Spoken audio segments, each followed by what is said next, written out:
The Chilcot report's coming out in the summer, which is the big British investigation into the events leading up to the Iraq War. It can only be a disaster, but you shouldn't have come in. I mean, you know, Do you think there should be, the ultimate sanction for politicians like Tony Blair, who took Britain into this war with America, is that they could be arrested for war crimes? Would you think that would be a possibility? I don't see it with war crimes. I just think he goes down as somebody that did a terrible job. And Bush got us into it. That's a terrible, terrible thing that happened. And Obama has, look, he could have, I was for not going in, but the way he got out was a disaster.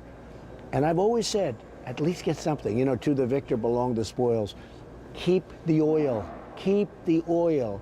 And they got out. There was a sense that Tony Blair put his own relationship with President Bush before the interests of the British people.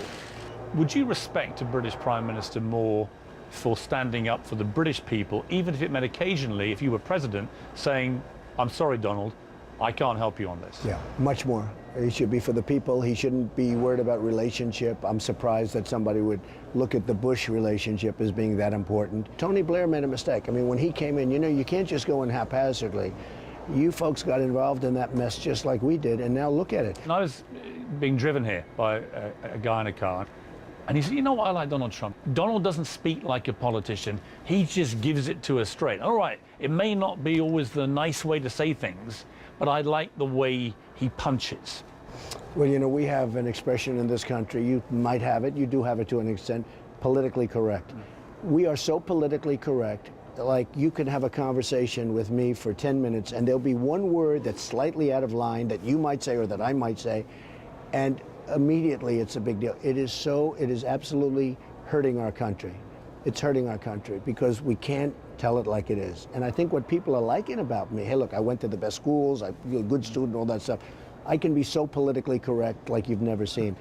I tell it like it is. I like telling it like it is. I want to make a point, and I want to get to the point.